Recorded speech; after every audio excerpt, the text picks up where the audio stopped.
Good day, everyone. It's a pleasure to be here. Hey there, Harris. My name is Harris Masick, founder and CEO at Cyberinfrastructure Technologies, a spin-out venture from the University of Utah focused on quantum communications. With me is Mario Ramirez Arzola, our research and outreach manager, and Calvin Tu, our lead technical advisor. Next slide, please. All right, so the problem. As cyber attacks continue to grow in number and sophistication, traditional methods of communication such as cellular networks, optical signaling, and direct radio frequency are unable to keep up with these growing challenges. We look towards more cutting-edge technologies to safeguard our critical infrastructure. Next slide.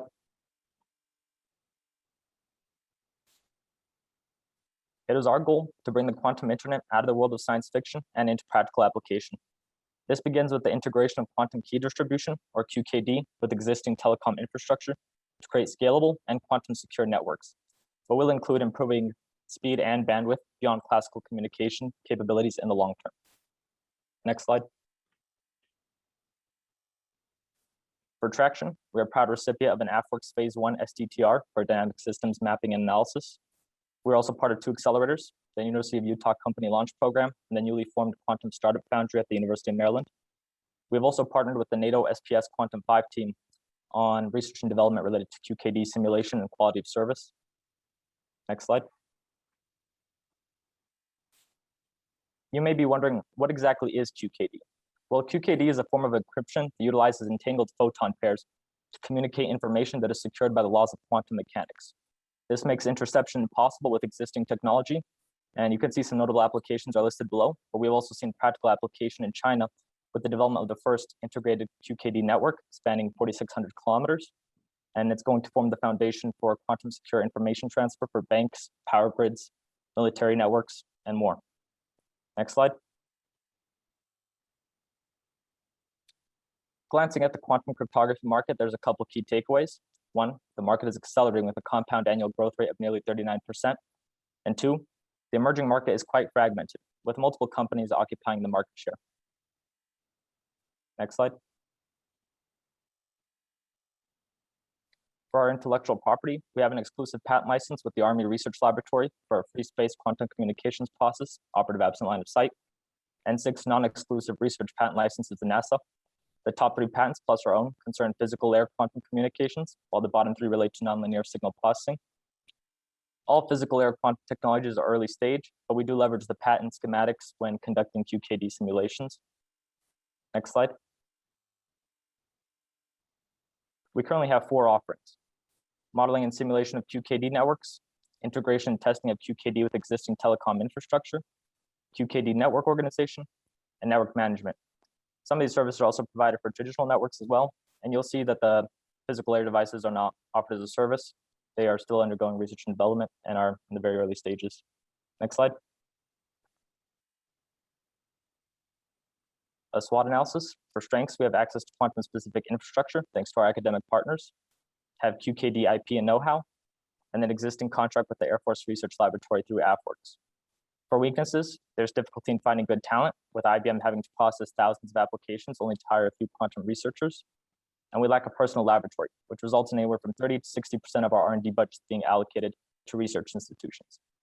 For opportunities, there's plenty of federal R&D funding for quantum, and an upcoming Quantum Investor Summit at the University of Maryland.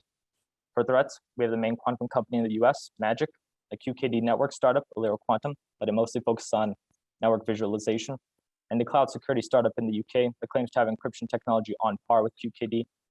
I will add that because of the state of quantum, direct competition is virtually non-existent. There's plenty of space to collaborate in this area. Next slide.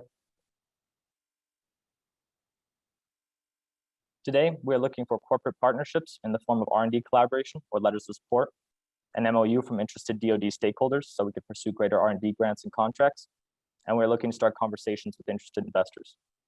Next slide. Taking a look at our roadmap, you can see the company was founded a little over a year ago. We are currently focused on securing 1 to 3 R&D grants or contracts and plan to pitch at the Quantum Investor Summit come October. We've also recently been invited to the Innovare Aspire Summit, and we'll be working to establish a collaborative research and development agreement with the Air Force Research Laboratory Information Directorate. For 2022, we aim to get our first multi-year R&D grant or contract through Department of Defense BAAs. And finally, in 2023, we hope to begin development on the quantum laboratory. It says Utah, but we are considering relocating to Maryland to immerse ourselves in the nation's quantum hub. Next slide.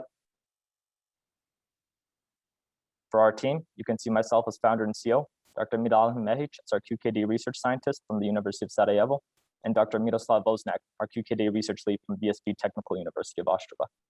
Next slide. Thank you. I'm open for any questions you may have. Thanks, Harris. Excellent pitch, great visuals. Let's hear from the panelists. First question. Hey, Harris, this is Saul. Oh, sorry, I'll just go ahead and just blurt it right out.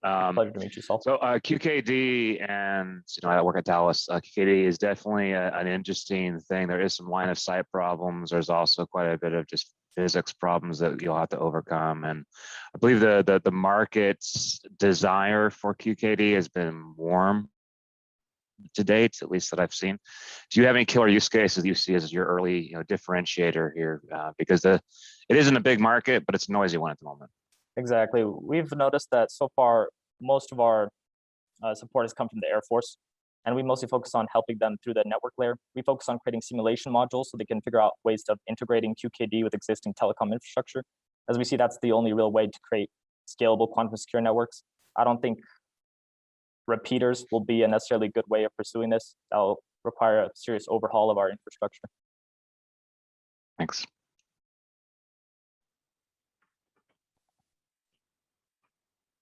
Hey, Harris, I had just a quick question. You have, multiple products or offerings currently. Do you plan to focus on one going forward, or do you plan to kind of, upsell potentially later to clients, or do you plan to kind of sell across the product set that you currently have? So you may have noticed that we have a bit of a disconnect with our intellectual property and the current offerings. Our offerings are pretty much under the umbrella of network simulation and quality of service. They're just kind of broken down so people can better look at all the parts of it. The intellectual property is something that we're getting right now because it's something we want to work on in the long term. We would like to get more into integrated photonics. The only issue is it's very costly. So we prefer to stay into a more affordable and reasonable business model for a startup. Thank you. Maybe Harris, this is Udit here from Cisco. I just would like to know maybe how this whole thing works with the existing network infrastructure. I would love to know more. Maybe you don't need to answer it here, but I think we can connect offline to know more. Yes, we can connect over LinkedIn and we could start talking over email. Perfect. Pleasure to meet you. Do you have a question as well? Me? I thought Tina had her hand raised, but it's okay. You can also jump in whenever you get a chance. Yeah, I just had a question. I've actually seen a number of QKD companies, and so I'm a little bit unsure how you're differentiated from other QKD companies. And also, is this purely a software play, or are you having a software slash hardware? And is it compatible with the traditional TCP infrastructure protocol? So we currently only work in software, but the goal is to eventually move over to hardware once we get the capital as well as a laboratory to do that kind of work. And can you go over the first part of your question again? I think just I've seen a number of QKD companies. Okay. VeriCloud, Quantum, VeriCloud's one of them. There's another company called Cubitech is another one. There's a bunch of them. I just wanted to understand a little bit how you're differentiated from the others that are out there. I have also seen a number of QKD startups, but when I actually look into it, a lot of them don't necessarily actually do quantum key distribution. Instead, they just use it as a marketing ploy because, well, quantum key distribution is a lot more difficult than it sounds. But the way we differentiate ourselves, we focus on the network layer. Lyra Quantum, all I've seen from them is mostly the visualization tool for their product. I'm not quite sure if they do anything beyond that. Okay. Now, there are others that are actually doing the QKD stuff, but we can take it offline. What do you see as the timeline for commercialization beyond the government sector? Beyond government sector? And yeah. Well, there are some, for instance, Magic, the biggest QKD business in the US, has commercialized it, and I think they work with satellite QKD. So it is applicable. You can what's called go into the commercial sector now for a lot of critical institutions like banks. It would be useful, but the problem is key generation.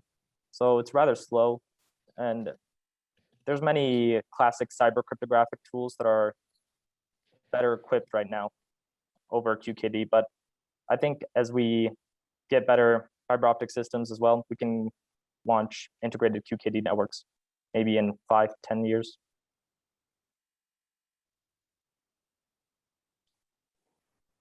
In terms of the hardware development, I think that's the part that require large capital. Right?